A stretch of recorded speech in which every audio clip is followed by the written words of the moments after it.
ఎందుకు కొట్టినాడు చెప్పాలి. వాడు వడ్డీల కొరకు వచ్చినాడు. నువ్వేమన్నావు వడ్డీలో కొరకు వస్తే? ఒరే నువ్వు వడ్డీలకు వచ్చినావురా నువ్వు అని చెప్పి మా అమ్మని గురించి నేను మాట్లాడినాను. ఏంటి ఎవరి గురించి మాట్లాడినా? మా అమ్మని గురించి మాట్లాడినాను. మీ అమ్మ ఆడుంది? మీ అమ్మ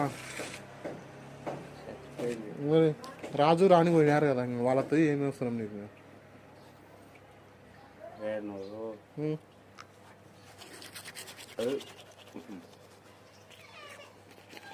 ఒరే నువ్వు నన్ను క్షమించరా?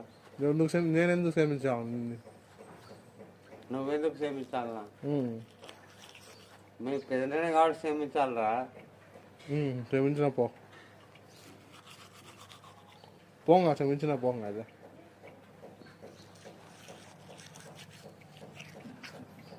క్షమించిన పో.